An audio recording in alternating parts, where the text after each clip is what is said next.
welcome back to the Buck Junkie Podcast. We are back in action after a week off. I had to do some spring breaking, so I spring broke at home. I didn't go anywhere.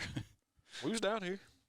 Yeah, we got a bunch done this week. Man, we did. So since we've been gone, we wrapped up trapping before turkey season. We did some burning. We did some hunting of the youth, and then I got a story. I got a story to tell before we ended up today. But where y'all want to start today, fellas? Y'all want to start with wrap up the trapping? Man, we can. Because we ain't through trapping. We just taking a pause, right? Taking a pause for the turkey season. But we come down here, we moved all the traps off the other property because I knew that was kind of our main turkey hunting property. So we got those out, I don't know, after 7 days, I believe, and then moved all those traps over here to behind camp. And I think we ended up with 21 coons, 26 possums, so 47 total. In how many days? 10 days. That ain't bad for somebody that don't know nothing about trapping, according to the socialites, huh? Yeah. Honey buns don't work, and my coon bait don't work, but apparently it worked. What all comments did you see about what we did wrong? Oh, you're not supposed to put the honey bun under the trigger. Why? What? Because freaking the keyboard trapper told me so. Why would you not want something under the trigger? Is that going to stop them from sticking their hand down in it? Only thing I could see, I guess it depends on the trap. Because, like, Mikey's traps trigger are different than the ones I got. He does have a ring in it. Mine just has a little rod sticking out. So my theory was if they reach below it, they got to grab below it, you know. And kind of like Mikey's is if you got bait underneath it, they're trying to move that ring out of the way, and that's what sets it, you know, or triggers it. I always put the bait up under mine. So, but, you know, you can't make keyboard guys happy. You know how it goes. But all I know is it flat catches coons and possums. We ran them Friday night. We stayed down here, me and the wife and Jody and his wife and his two boys. So we took the boys out with us and let them do some trapping with us. Of course, they had a ball. And I think we ended up with 3 or 4 coons that weekend. Coons definitely slowed down. Possums definitely snuck on up there. Then we got to where we were only catching coons on the perimeter. So we wouldn't catch them in the middle of the property. So that made me feel better. You know, we were pulling them off the neighbor's property basically. But I think we put a pretty good dent in them. I don't know. We'll see. I mean, it can't hurt. No. Anytime you can take that many predators off, I mean, it's got to improve your habitat. So if we see a bunch of turkeys hatch this year, they're running around here in a couple months, we'll know that it worked. I think we will see between the trapping and then after talking to Rob about burning, we may have created a honey hole over behind the camp. You know, they may have, if we can get a couple hatched out this spring, I think it definitely increased the odds and made the environment better for the turkey for sure. I've been seeing a lot of people burning their turkey woods or just burning their woods in general and talking about how much it increases turkey habitat, how they just flock to freshly burned ground.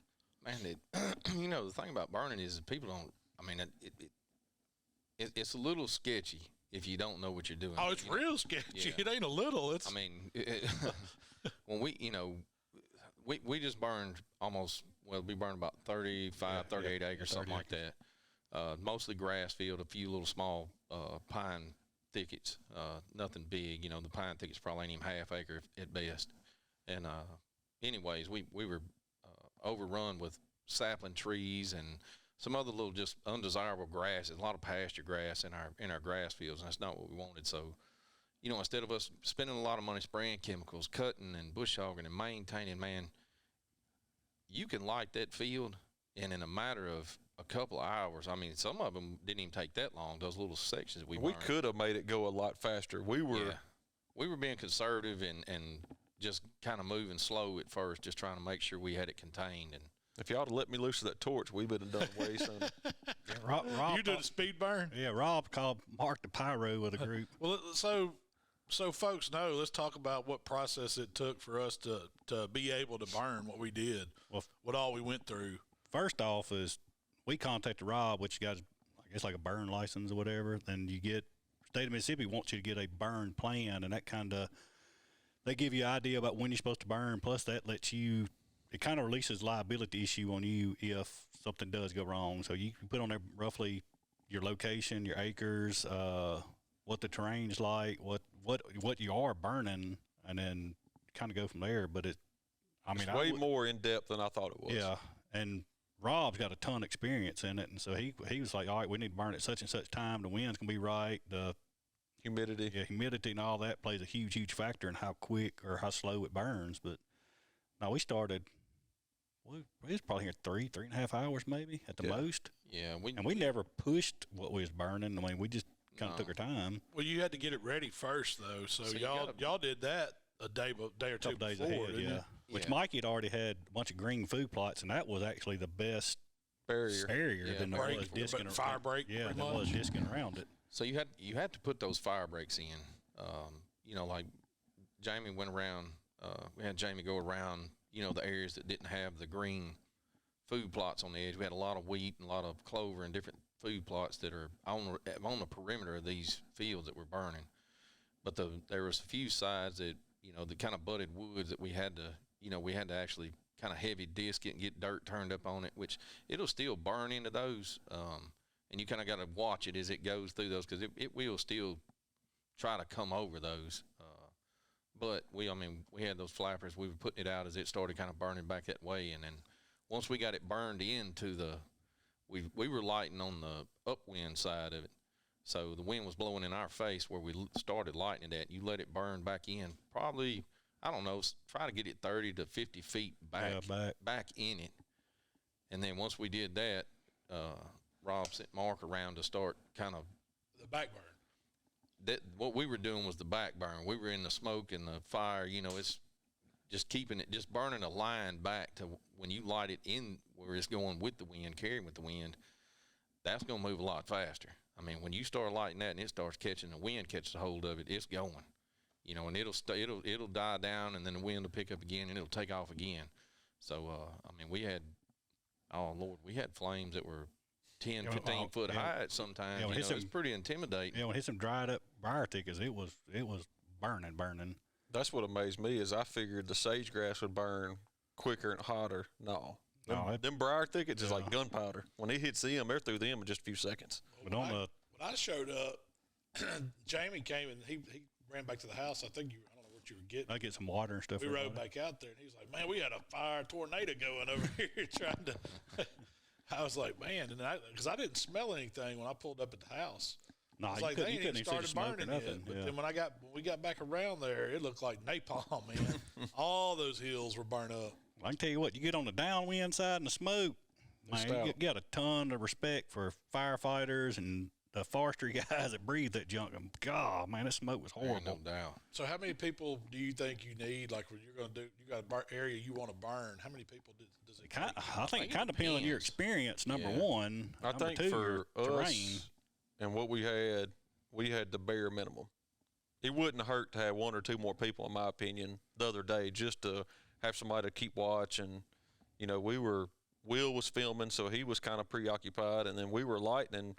And, of course, Rob, he was kind of sitting back and letting us do our thing, letting us learn as we go, But I don't think it would hurt to have maybe one or two more, just to have an extra set of eyes. So equipment-wise, what all did y'all take out there? We just had side-by-side we had two side-by-sides, one just with, carry our stuff in, the gear in. The other one, Mikey had a sprayer tank in the back with water just in case something did get across the road, you had a little bit of water to do something with, and I had the tractor and the disc just in case also. But water's nice if you got to put your deer stand out. Yeah, Mark kind of got one leg of deer stand a little high. I didn't. The wind did. Yeah. But we got to fix that. You need to have leaf blowers too. We had two leaf blowers. Yeah. And then we have those flappers that you flap them on the ground and you kind of rub it and snuff it out. And then that's how you kind of beat the fire down once you set your little perimeter up, your barrier where you're going to catch that fire coming to you. If it ever did get away from you, like Rob was talking about, like you can get that leaf blower and you can run in the woods, just say it got in the woods. Because once it hits the leaves in the woods, it don't burn quite as quick, just depends where it's, It's a lot of moisture on them leaves. So you could run down through there and blow a line down, kind of contain it real fast with a leaf blower. If it ever did get in the woods or anything. Now, if it's in a grass field, that grass goes pretty quick. Yeah, it goes pretty freaking fast. Well, the fire source, all you have is the 2 drip torches? Yeah. 2 drip torches. And we didn't even, they were about 3/4 full. Yeah. And we might have burned half, if that. They're pretty dang efficient. I thought we was going to have to use like a couple, and refill them. But we never refilled, and mine was getting a little empty toward the end of the day, but not bad. Mark had his gapped open. What mixture what did y'all run? 2 parts gas, 1 part diesel. No, the 3 diesel, 2 gas. Well, I think. Or excuse me, the other way around. Sorry. 3 to 1. Yeah, 3 to 1. 3 to 1, 3 to 2. That's about as hot as you would want to get. But you got to, when we were talking to Rob, because I did this one time. When we had those drip torches, we was burning that hay field. I got in the smoke, or those wheat fields, the dove field. When you get in that smoke, you got to be careful because you still got a lit torch that'll spew. It's dropping, yeah. And I kind of got smoke in my eyes when we was burning that dove field that time, and I turned to get out of it. And when I did, I slung fuel all back the wrong way. So I had to run over and put it out real quick. Yeah, you got to be careful when you're lighting that stuff. You got to remember because Rob said he's gotten tangled up in like a briar or something and spun around. Next thing he knows, he done shot fire out. It's done started burning on the other side of the thing. Well, that and you could mess around and circle you with fire, and you ain't got nowhere to go. So he had told us about somebody recently had burned a whole truck up, wasn't it?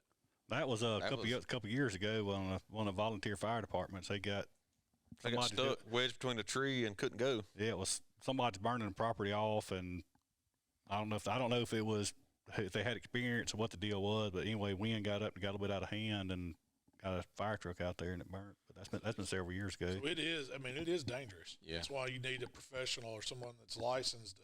Yeah, I mean, like Rob, they've burned, what do you say, probably up to 1,000 acres already this year for the government plus private that he's they've done burns on. But if anybody needs his contact info for our area, he burns in DeSoto County. So reach out to us and we can get you in touch with him.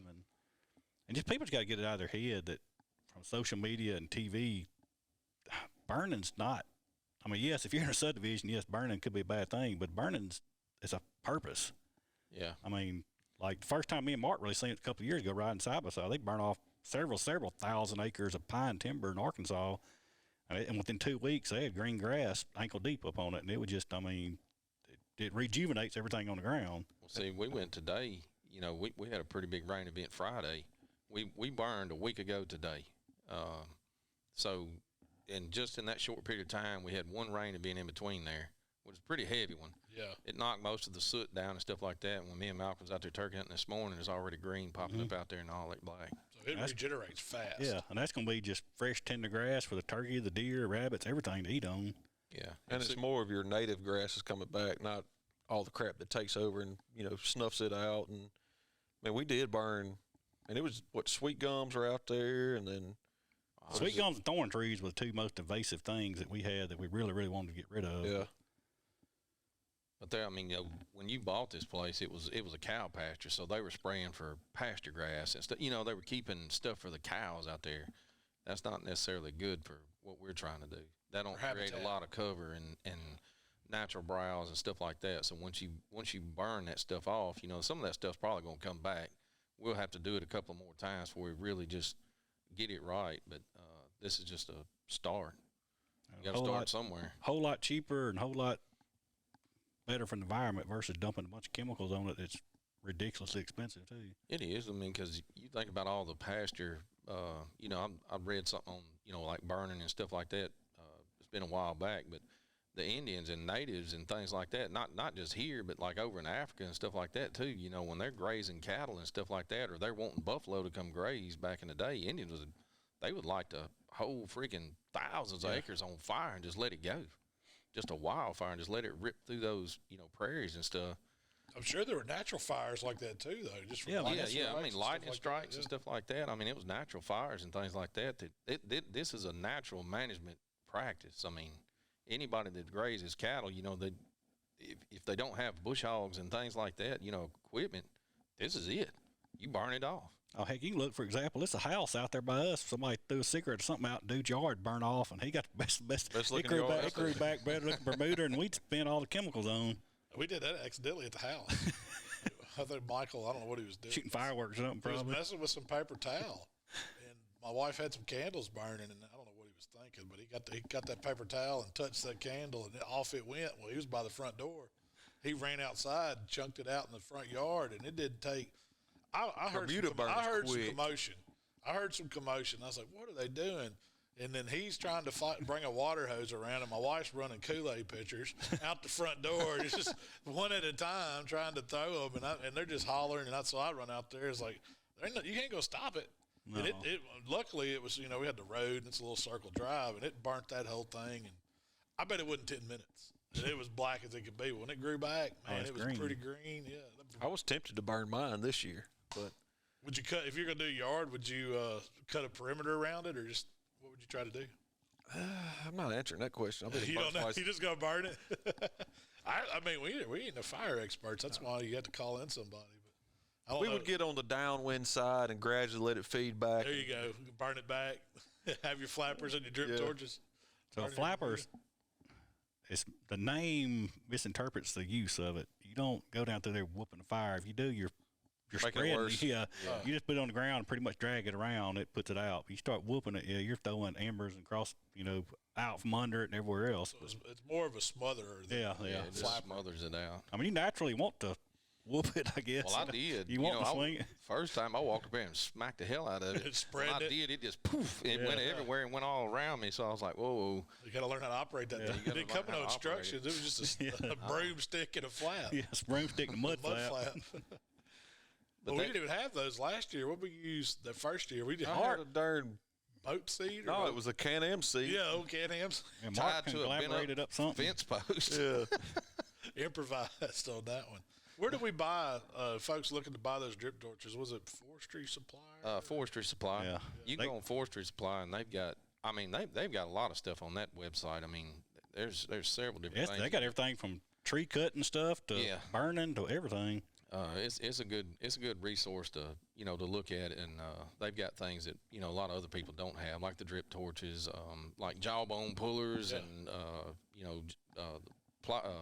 shears, loppers, and things like that for if you want to pull jawbones. And it's a lot of things that the like the game wardens and the forestry service and stuff like that use that they sell on that website. So if you need stuff like that, that's where you can get it at. I never knew until I started hanging around Rob and some of the core guys how important, like the vest they wear. They're going out marking trees or surveying or whatever. Man, they how we get attached to our orange hunting vest. That's how they are with their vest they wear to go out and surveying and painting and all that kind of stuff. Was it like high vis vest? It's just designed to do the job. I mean, that company we got the drip torches from, they sell all that stuff too.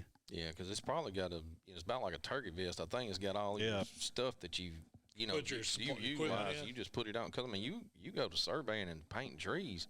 You're gone. You ain't around no vehicle. You ain't riding through the woods and painting trees. You're walking. That's what I was told Rob I was wanting to do. I was wanting somebody leftover yellow paint.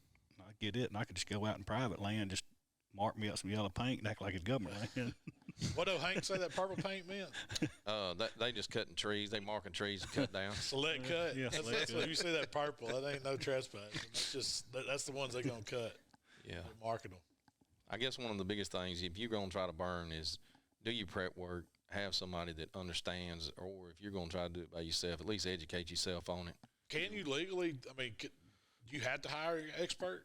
If you're not certified, you're really supposed to have somebody certified on site. How do you get certified? You have to go underneath See, that's somebody? my question, because I wouldn't mind doing that. Yeah, getting your license or whatever it is. Yeah, once you get certified, then if you do the burn plan, I think that kind of, from my understanding it right, I might be wrong. I'm sure somebody will tell me if I am, but I think it kind of releases you from, if the fire department comes out, releases you from having to pay that expense. Because so I guess they issue a number, and I'm not real sure if they tell you what time or if the person doing the burning looks at everything and says, hey, we need to start it. Because I was thinking we'd start early that morning. We ended up starting at like around 1 o'clock, which is. And it was Rob that said that's what he said. The wind was right, and the pressures were right, humidity was right, and I mean it. But I didn't realize how quick humidity will change. Because like when we went out there, he looked on the way out there and he's like, "Oh yeah, it's perfect." And 30 minutes later, he's like, "We done lost our humidity." And he's like, "It's run," and it was like within, I don't know, it was 20 minutes or so after we lit it. It got to moving pretty fast. So you want higher humidity to keep it slow it down? I don't know how that works. All I know is that second plot or second section by Trump. Me and Mikey was down there, and you could hear that sun coming. I mean, it burned it very, very quick. What you talking about? It was You've seen sky those, high. yeah, you've seen those movies where they fight those wildfires up north and stuff like that. That's See, what I've been it was. watching all of them since we burned Have you? it. Man, when that come up over that hill, there were some trees out there. It's 15 foot. It engulfed them, and it was coming up the ridge over the next little knoll to me and Jamie, and man, it was rolling. It was monstrous. It burned hot. It wasn't super hot, but it burned fast enough. Like I guarantee them oak trees, it didn't kill them. Now, some of them sweet gum, that little bit softer wood, dry, it might have killed some of them, but it didn't. That's something else with your guy that's got your license. Like, we looked at them pine trees, and he's like, yeah, we don't need to burn on the other property because it's got so much fuel down low on the limbs. It'd run up the tree. Yeah, it'd run up the tree, and it'd get hot. It would get hot enough that it would or could kill your trees. So you need somebody to look at it and say, hey, your fuel level's too low or too high, and yes, I recommend burning, or no, I do not recommend burning. But And I may have misunderstood how Rob was explaining this. He's like, for your grasslands, you want a slow-moving fire because it cleans it. It burns all the way to the soil. You get the most of it done. He said, but when you get on these trees and like these sweet gums, these briar thickets, he said, you want it to move fast because that's a hotter fire. So that's what kills the sweet gum or kills the briar tree or the thicket or whatever. Yeah. You want a high, intense fire. It doesn't get the ground cover as much, but it gets, I guess, the trees itself. Yeah. So we got one tree that was, man, it was a chimney. It was chooching. You'll learn fast where your old dead tree or hollow trees are. We didn't even have a trap beside it, but we will next time. Yeah.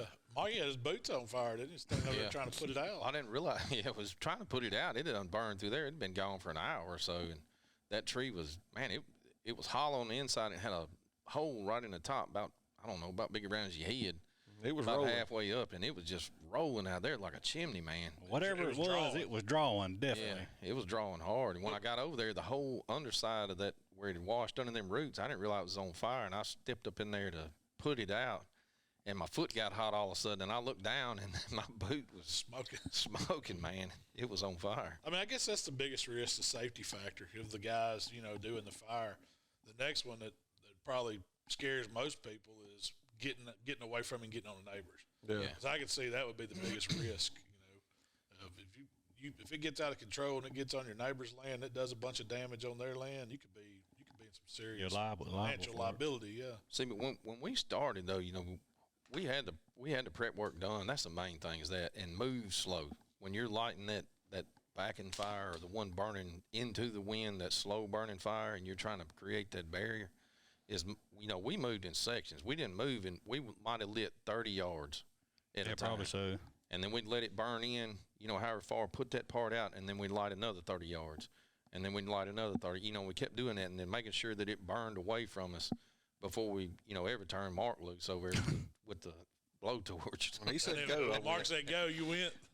no, I was being cautious. You didn't use a blow. You just used the drip torch and set your fire. He had her gapped open. Rob said, run that vent screw in just a little bit. Check it back. Marks was shooting out 10 foot. Yeah. Y'all said light it. Drip. It was dripping. So I don't know. Did you ever get nervous? Like, I never, I was aware, but I'm not going to say I was nervous because, like Mikey said, we done everything we knew to do to be safe about it. And I think that was a lot of it. And then having Rob there to kind of point us in the right direction. And then once I kind of realized the plan, like how this was going to start, how this was going to go, and once we got that first line established, I mean, really, It pretty much couldn't get out. yeah, we started a line, and then once we got that line established, I think I don't know who went up the other side. We basically made a C and just kind of cupped around the property to where it's catching everything. And then I went up on the upwind side and lit where the wheat field was, and that whole first little 10, 15 acres, I mean, it was fully surrounded by a burn row. It can't go anywhere.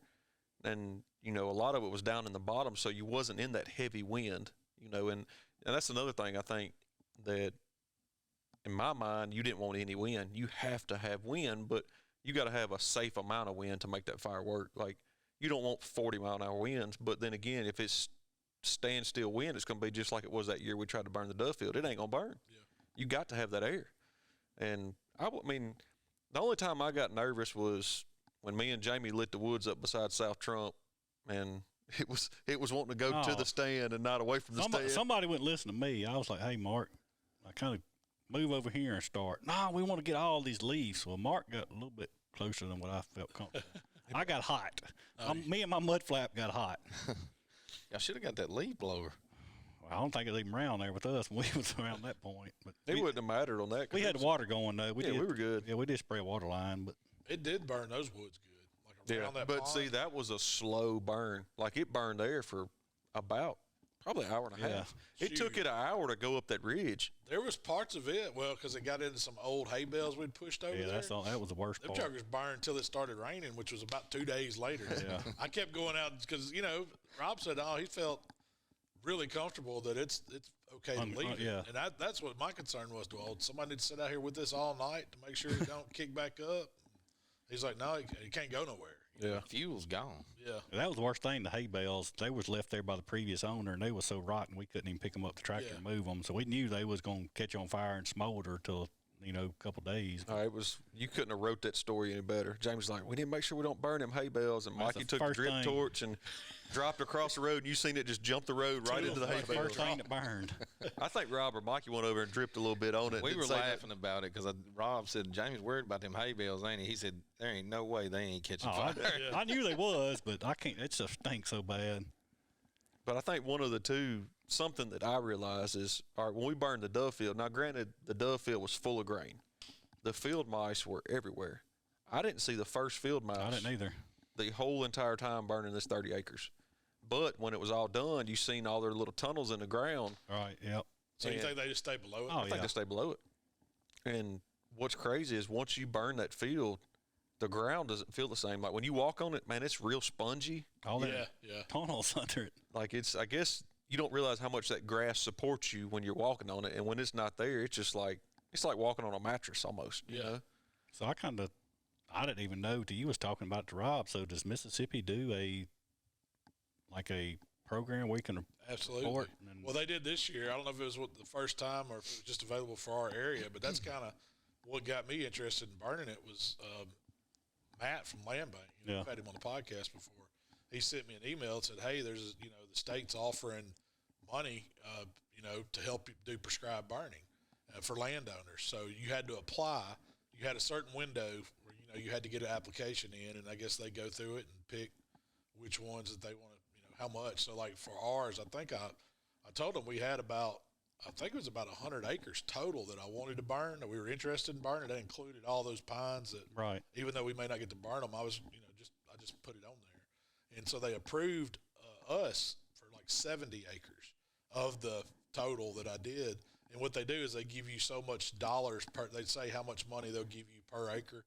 And I want to say it was like 10 or 15 bucks or something like that per acre is what they would do. And so it's up to you to either get your license to burn it and you can, get the money back. You got to like do an invoice or something, or hire somebody Yeah. to do it. And that's kind of the approach we took. So I don't know if it'll cover all the fees, because typically from what I was seeing, it's about 20, 35 bucks an acre. Yeah. And if that's, they don't have to bring in a dozer Right. to cut any or do Yeah. any extra work, so just to come out and do the fire. I saw everything from, and it varies from location to location, from $5 to $25 or $30 an acre to hire somebody to come in and burn it, and then that's going to depend on the terrain and if it's a fire break, or if they got to bring a dozer in or bring some equipment in for a fire break. But So it's not. You couldn't have bought enough chemical to spray that. No. Not got Not diesel for that fuel. much, Yeah, diesel fuel in the tractor to bush hog it, and then come back and spray it. So you're going over it at least 2 times with fuel for your equipment, and then you're looking at chemical. So I mean, it is no possible way you could have. I don't know if you'd have wanted to, man. You'd have busted some tire you'd have been tractors buying up. tractors. Yeah, 'cause that's trying to what. spray all that. Yeah, you got thorns out there everywhere, and there was some very aggressive thorn trees Oh, out yeah. there. I'm talking about them 3-inchers, the big ones. So talking about a fire break, I got to for real. Like since we burned, I think I've watched some type of like wildfire video every day, just about. But I've been watching this one. They take basically good behavior guys in the penitentiary or jail out in California, and they give them an opportunity to go get certified and become a wildfire guy. And it's kind of a way to like rehab them and get them back out in the world. And I was watching one on that, and it was pretty interesting because talking about a fire break, of course, all the ones they have out there are done by hand. And Yeah. Do they get a hoe or they got a hoe. Yeah. It's like this big, crazy looking hoe, but they get in a line, and you're responsible for 1 foot. and you do 1 foot and you walk, and the guy comes right behind you and does 1 foot and adds onto it. So they get 6 or 7 guys, and you scrape that 1 foot and you just start going. And then it's a whole line of them behind them, and they'll do a 6, 7 foot wide fire break for miles. Wow. And dude, it's crazy what them guys go through. Like the shape they're in to do what they do. And of course they're going up and down mountains out there. It's not flat ground like we got It's here. It beats looking at bars. Yeah. I guarantee you, I'd want to shovel or hoe or rake any day besides being All them guys, like it, and a lot of them, talked about it, is like, we didn't realize what we had to, what we could do for the world and the environment and the community. And he's like, this was our calling, and we just never knew it, and it's a good dang documentary for sure. So I would be highly intimidated out 15,000 acres of woods with a backpack and a shovel and an axe, and that's all I had. That's all you had. Yeah. No, And you're talking about stuff that's so dry it lights up just instantly that it'll turn on you in a heartbeat. It makes you definitely have respect for the guys out doing it for sure. Well, after seeing what it does, and we're going to see the benefits of it more here in a few months. But I think, it's got to be the way to go.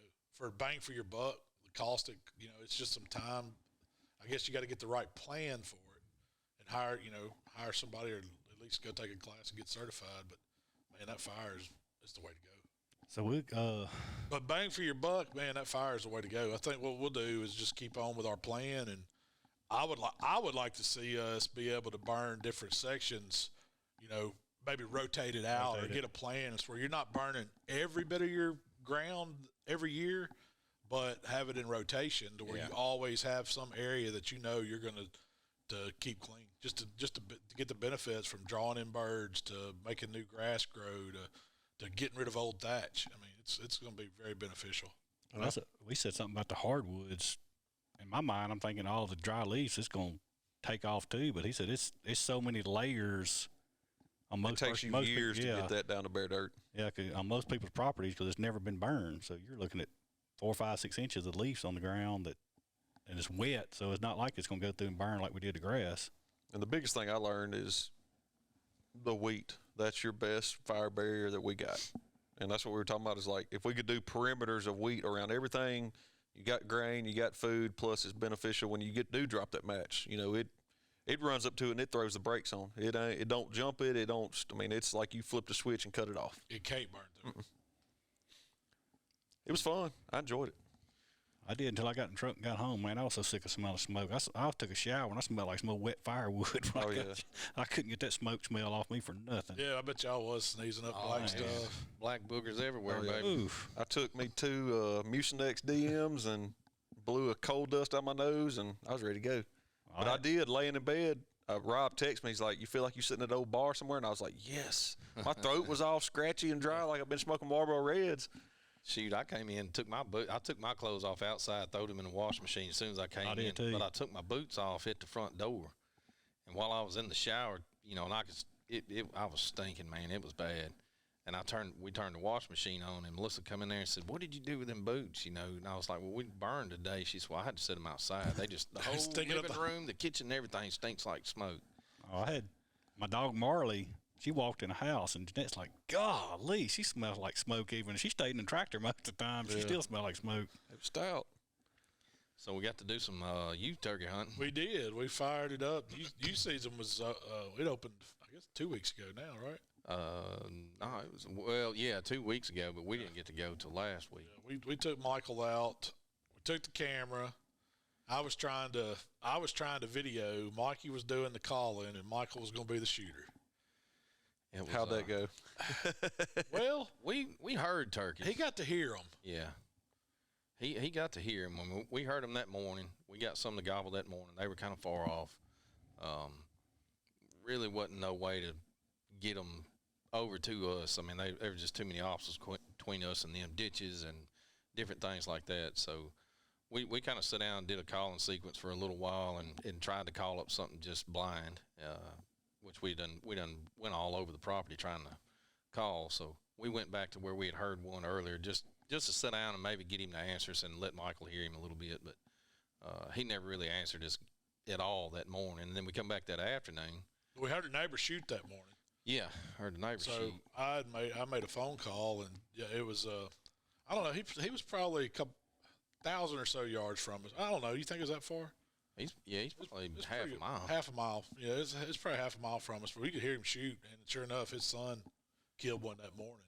And it was, I don't know if we heard those birds, because we heard some birds in that direction, but they were a long ways off. Yeah, so he would have been, theirs would have been a little bit further out of here. out of hearing range. But it was a good day. We went back that afternoon. And Back in the afternoon, right before that storm came through, and we got to hear one gobble a couple of times. I'd heard him when we sat down. I started calling, and I heard him gobbled real faint.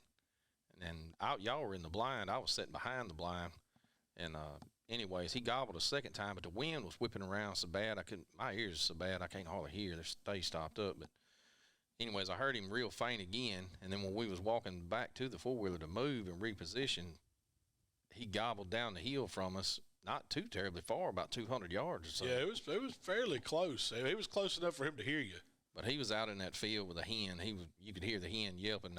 I would call, and she'd yelp, and he wasn't coming up there with us. Well, we jumped up and sat down real quick. Yeah. And got set back up, and then you got to calling, and that's when he was far off. But then a hen came through. I never put eyes on her because I was looking the opposite direction, but she was close enough to hear her make some noise. Yeah. And I guess she was going to him, or She was headed to him. and then so we sat there. I don't know what, half hour or so. Yeah. That was a question I had. How long do y'all think you should sit on spot? Like, you go to sit down and start calling. You get one maybe to talk to you, or just going to blind call. How long would you stay in the same spot when you're turkey hunting? Depends on who you go with. My daddy will sit there all day. So he likes to stay in the same fixed place. Well, he'll move some, but he's not going to go in there and hit the call a couple times and get up and move. He's going to stay there for a little while. Some of the older guys I've known, I don't know if it's just patience or just that's just the way they've done it. They'll sit for a little while, and that makes for a long day. Like me personally, I'm more of an aggressive hunter, so I'll sit up in a spot for an hour. It really depends on the situation to me. If I've got one answer me and I'm calling and he's answering, after about 30 minutes, if I know the terrain and I know he's not coming on this side of the ditch, or there's something obstacle. Distance ain't getting closer. Yeah, and he's hung up or something like that, then I'm going to reposition with the turkey answer me. But, if I'm sitting there calling and one's gobbling and he seems like he's kind of getting closer, and I'll stay there however long I need to until he either hangs up or stops or we kill him. Yeah. But there's been several instances where we go out and I'm liable to walk the whole property, stop every 100 yards and call, stop every 100 yards and call, and I'm back at the truck, didn't even hear a turkey call, and I'm gone. And you're going I'm on back to at the the next house place, by 9:30. or trying a different property or something. Yeah, try a different property. So that day, after we decided to get up after about a half hour there, not knowing they're not coming to us, Yeah. we eased around to the big field where we thought that they were hanging out at. That's that field we call the plantation field. And then you went through the woods. Me and Michael just kind of stayed put. Yeah. You were just trying to put some eyes on the field, and then there were some birds out there. Yeah, there were 4 birds out there. There was 2 different sets of them. 2 were way at the end of the field, and 2 were halfway down the field. So they were out there in that field. I'm assuming it was I didn't have binoculars with me or anything like that, but we had heard that one gobbler, so I figured one of them was definitely a gobbler. It wasn't 2, and they had hens with them. So, sometimes when you're calling to them, if you're real aggressive with your, gobbler and yelping to him, a lot of times that hen will kind of turn and take him off because she don't want him going up there breeding with that other hen. Yeah. She wants him to stay with her. But see, that was already, what was it going to be, about a little after 6 o'clock. So it wasn't quite dark, but Yeah. it was closing in on it. So we figured those birds were going to stick around that general area. They weren't going too far. It done got too late in the day. They were probably going to roost pretty soon. Yeah. And then the next day, it came a flood. I'm talking about it started raining that night at, I don't know, was it a little after midnight? Yeah, probably. Last Friday, I guess it was. It was early Friday morning, so like say, 12, 1 a.m., and it rained all day. And I didn't think there was any use in trying to go Friday. No, I'm not telling you can't kill a turkey in the rain. I'm sure you can. But I'm they not out in sitting it. out there in that soaking wet jump. Yeah. Because, I've got turkey calls all in my vest. You know, and if it's pouring down rain like that, I don't want all that stuff wet. Now I got to dry all that junk, get all of it out, re-chalk it, try to dry it, you know, re-scuff everything. You know, it's not, to me, it's not worth it to sit out there. And it's really hard to hear them if they answer you. You know, you might get one to walk up on you in the middle of the pouring down rain. I'm not sure you can. I mean, they still breathe the rain just like they do in the sun. But I'm not, I stay at home on those days. Yeah. But the next day, yeah, the next morning, y'all, we got up early. Well, early for us. We got made fun of. Yeah, we got made fun of for coming in late. It was. So we left out of the house. Now, Mikey, you didn't get down here till kind of late that night because you had to run the crawfish stand for our friend. Yeah. But then, I guess it was 8 o'clock. You might have showed it. You and your wife showed up. I got here. We hung out a little bit, built a fire, hung out. Probably had a libation or two, and that old head was hurting a little bit Saturday morning, wasn't it? Yeah, a little bit. But we got on up, and we were out there. We were at the gate. It was 6. I would say it was 6:30, which it was still probably 5 minutes before legal shooting light. Yeah. I think sunrise was like 7:04, 7:05, and so it was probably 6:30, right in there. But we came in. We saw somebody else, the neighbor beside us was at the truck, kind of looking back our direction of ours, so we didn't know if he'd done, got one he heard or what he was doing. So we ended up going on up the road and going in the other gate, second gate. And you want to take over from right there? Yeah. So we get up to the top of the hill at the second gate, get in there, and we hear one kind of really far off. I mean, it was really faint, but he was kind of down at the end of one of our fields. So we kind of knew we just really wanted to get down there and try to get closer to him and get a kind of pinpoint where he was at. So we jumped on the four-wheeler and ran down there real quick, got kind of, on the far end of the field down there, and I got out and owl hooted again. Well, we had one gobble up on the hill. He gobbled straight up the hill from us, up in the woods, probably a couple 100 yards maybe.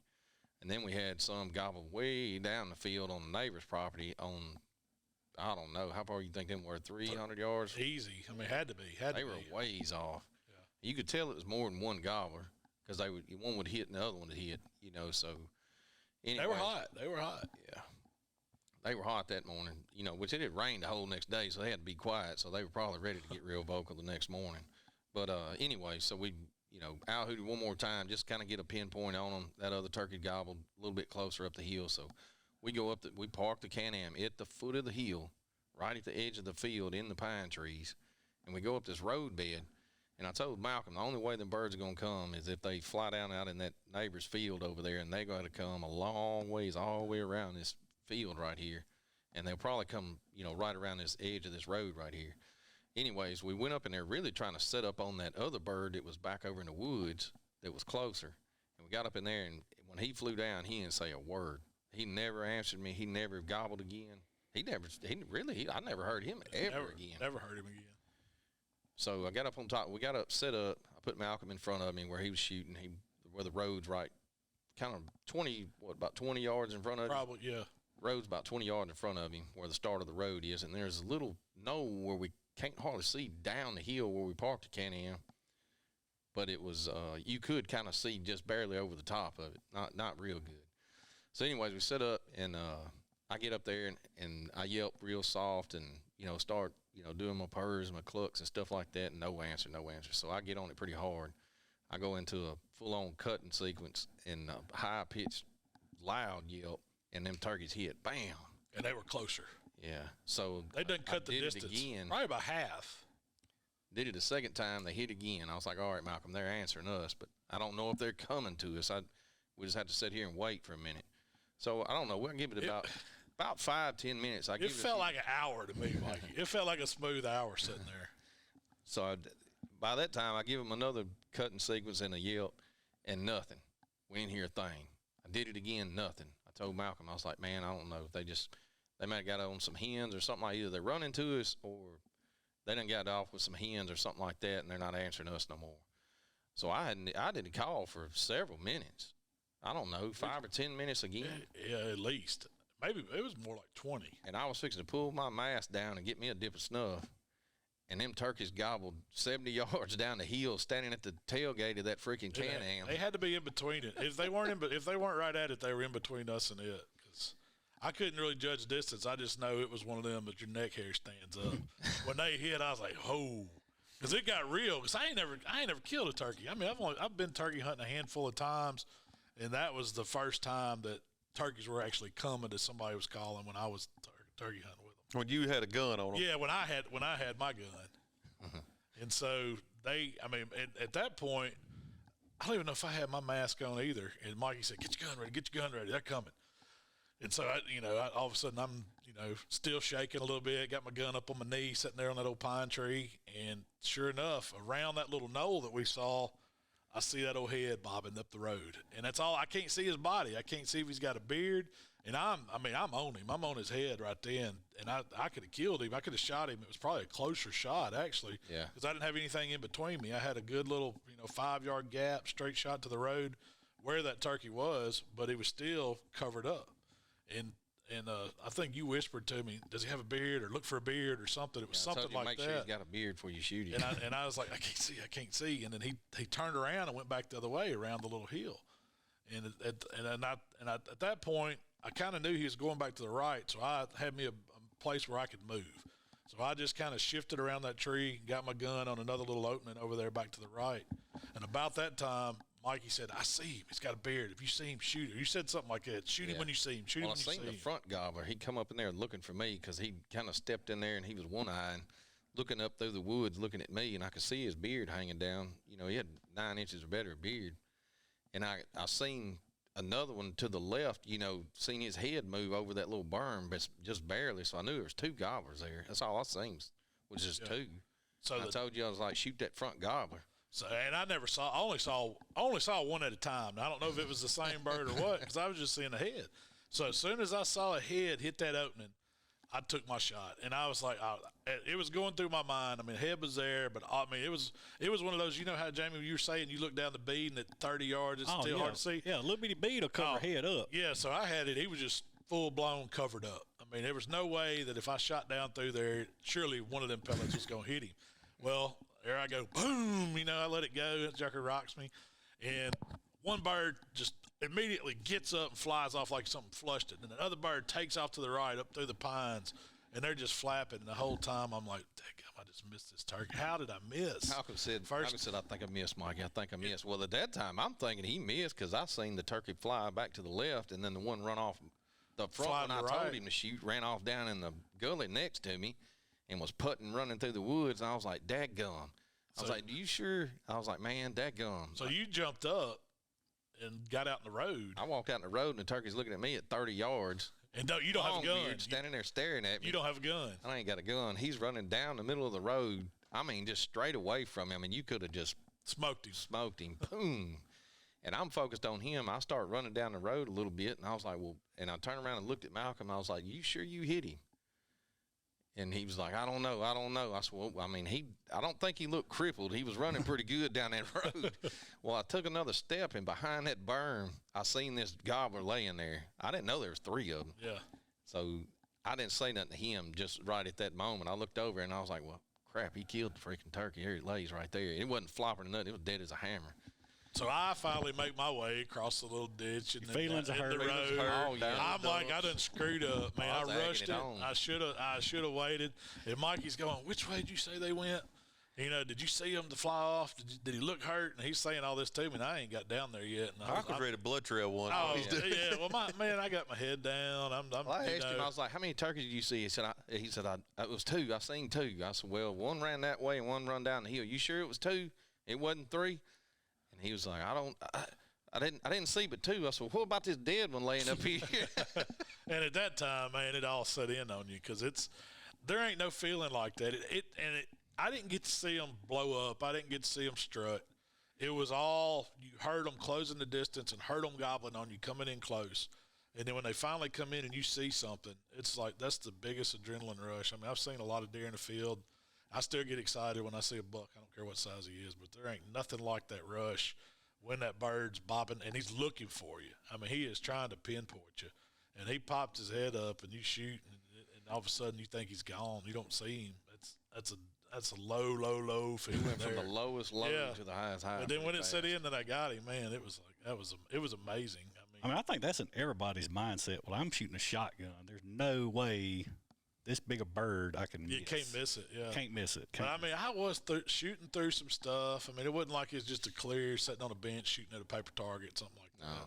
But I tell you what, I did not feel that gun at all. And I'd shot it a couple times for a video that I did. You felt it in that video. Yeah.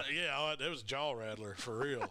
But, I mean, you feel it. You feel those loads. But when you shoot it, I guess there's so much, adrenaline running through you or whatever, you don't even think about it. You don't even hear it most of the time. No, I mean, it wasn't loud to me at all. Gunshot or nothing. But once again, the neighbor, he shot me a text. It probably wasn't 20 minutes later. Did y'all shoot? And he had heard, and he had to be, man, a long ways from us. But because he had shot 10 minutes after I shot, and we didn't hear it, but he got another bird there too. So it was a good, man. There's nothing like it. I can't say thank you enough for calling that bird in for me, Mikey. But the first turkey, man, I'll remember that forever. He didn't have no rubber call out, did you? No, I didn't. I didn't even take Jamie. I didn't even take a call, man, because there ain't no use in. Now I've done ordered me a slate call and got me some mouth calls I've been playing with, and I make the god awfulest sound you ever heard on. A slate call is not bad. Learning on, they're pretty simple. They're pretty much making circles. I got me some chalk in a box, and I'm ready now, man. I'm telling you, I got a new love for springtime because there ain't nothing like when those birds are gobbling and you know they're coming to you. Now we went again this morning and we heard some gobble, but we didn't get anything really to play with us or anything. Oh. And I can see how you doing that. It kind of does get a little boring, or you get frustrated. Yeah. I mean, that's one thing. That's what I told Michael. When we took him that day, I said, "You see why it's called chasing turkeys, don't you?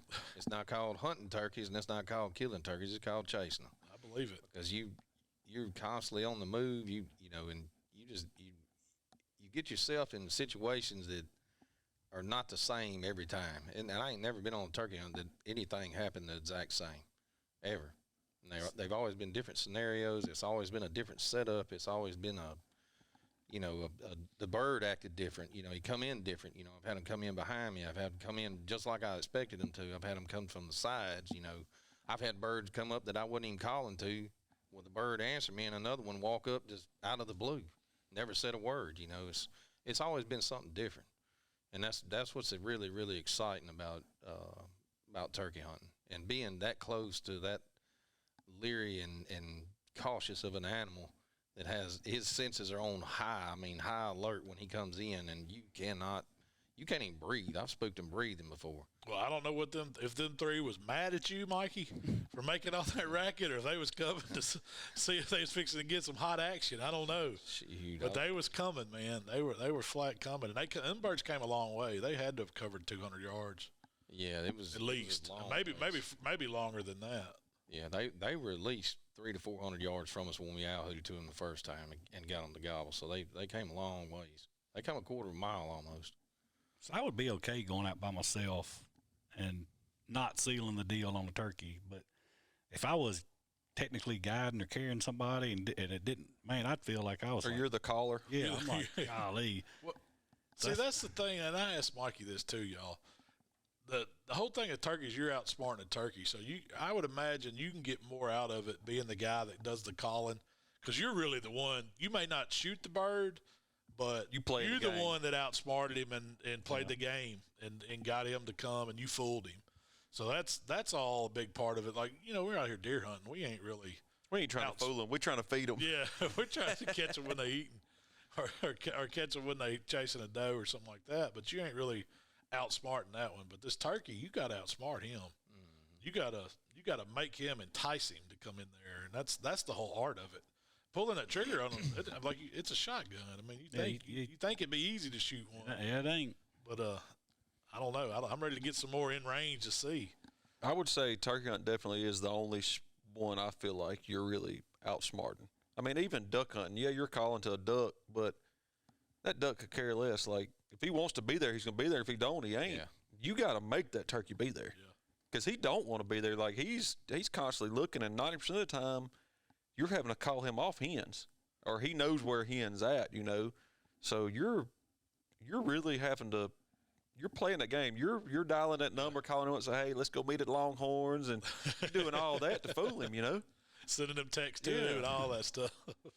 It's so much because it's a deer hunting's you can go with your buddies and stuff like that, and it's fun. You sit up in the stand and you see deer and hang out and shoot the crap and all that stuff like that. But like something like this, it's a different experience, and it's a completely different hunt. It's completely different. And like I told you, I hadn't even I hadn't even powdered my shotgun this year. May not. I don't care to. It's just I've killed turkeys, but I get more enjoyment out of calling the birds than I do anything. Well, my thing is, so if you call one, what if I'm set up to shoot it one way? What do you do if it comes in behind us? Don't you need to have a gun? That's where you regret not bringing your gun.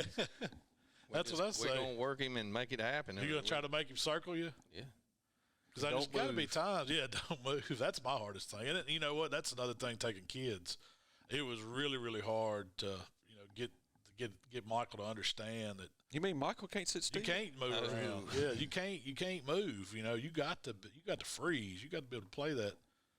When you got a teenager and a young kid, it's hard to make them understand that, but and you got to make sure they got all their stuff, because I looked over a few times. Michael didn't have his gloves on. I was like, Michael, you got to put them gloves on. If you're going to be keep your mask up, put your mask up. And they're not really focused and paying attention and don't realize what that bird is capable of seeing or hearing and being spooked of. So it was easier in the blind with him. Now I had to keep popping in the back of the head, snoring. And Mikey's back here trying to run the calls outside the blind, and Michael's snoring louder than he's calling. That was interesting. But we got him up. I ain't no telling how long he sat up Friday night playing video games. Yeah, he probably was up playing video games at 2 in the morning. And he made it through the day hunt. I guess we had enough excitement, but that afternoon hunt, he was kind of knotted out there in the blind. But it was easier with me being in the blind. I could actually set up the camera, and then he could get a shot, see pretty good. Yeah. If he moved around, you're a little bit more concealed in the blind. I think that makes a big difference. But just being on the ground, it was tough. I did have like one of those. I don't know. It's probably about a 24-inch net, with those little tent stakes that you can put out in front of you. I think that helps cover up some movement for a kid. It probably helps for me, as big as I am, just sitting out there by a tree. It just looks like a stump. Yeah, I probably look way out of place to that turkey sitting there, but it makes it a little easier to put those up, to give you something to break you up. Well, the thing is, we've talked about this before about taking kids hunting and stuff like that. Turkey hunting, you almost, unless that kid really, really understands, you're better off being in a blind or at least concealed by something, because they're used to deer hunting, they're used to squirrel hunting, they're used to rabbit hunting, so. When you're in a deer stand, you tell them there it comes. You pretty much just pick the rifle up. Unless they're just staring at you and kill them. You can't do that with a turkey. You better have that gun ready. You better have that gun ready. If you got it laying in your lap and he walks up within 30 yards of you and he's standing there looking around, you say there he is, and they pick that gun up. All you gonna hear him is putting running down through the woods. Your day's over. Well, that was a little. One thing I was like, are they gonna hear me click this gun off safe? So. When I first put it on there, I went ahead and clicked it because I just fixed the shoot, and then I don't think I clicked it back. But I guarantee he heard it. He heard it click? Yep. Yeah. Have you ever had one click a safety off and it spook them and you miss them, or is it too late for them then? No, usually when you click it, they hear it, but, they're not. Yeah. They hear it and they know where it came from, but they're not spooked by it. It's more of that movement. It's going to really spook them. Now, they're going to hone in on you if they hear that safety click off. They're gonna hone in on you pretty quick. Well, we got a guest coming in. We do this weekend, don't we, Mark? Pretty excited about this guest. It'll be a good time. Yeah. Well, it ought to be entertaining, to say the least. Yeah. So we're doing Senatobia. What do y'all remember what that's called? It's a wild Beast game and Brews. cook-off. Beast and Brews. Beast and Brews in Senatobia, Mississippi. If any of y'all are around this Saturday, down on right up Main Street, I think it's kind of. Yeah, it's down there in the middle of town. Right up close to the library or courthouse or somewhere in there, they said. But it's going to be a big wild game cook-off we're going to be doing. And then we got Trent Ellis. Y'all may have seen him on social media. I think he's a pretty big turkey hunter. Is that his main he's thing? ate up with it. That's his main thing he likes to do. He got busted yesterday morning. So what'd he do? I was talking to him. He said, I texted him. I said, hey, are you chasing those thunder chickens or what are you doing? He said, well, he called me. I said, well, you must not be. He said, no, I was. He said, I got up, cooked breakfast, looked out the window. He said, 3 of them strutting out in the yard. He said, I was finna get on. He said, I put my clothes on. And he said, I just made a dumb mistake. He said, they busted me before I ever even got out there. he was on the porch, opened the door to the house. They saw him. He said, so I didn't get on him. But, no, he's coming in Friday. We're gonna hang out, get a little content, and kind of get to know each other and hopefully have a pretty good collab going together. And he'll be there with us Saturday. And I'm probably going to put him on a grill. He said he ain't no cook, but we finna put him to work and see what he can do, you know. He ain't just going to be an eater. We're going to make him do a little bit. Oh, we got a lot going on too. Got Hope Outdoors hunt. We've been lucky enough to get 2 hunters down here, and that's what.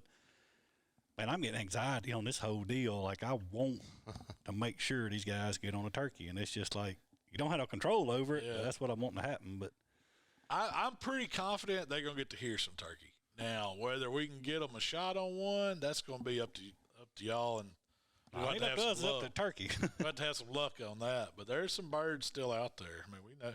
Well, we've seen at least 3 more, and I don't know how many we heard this morning.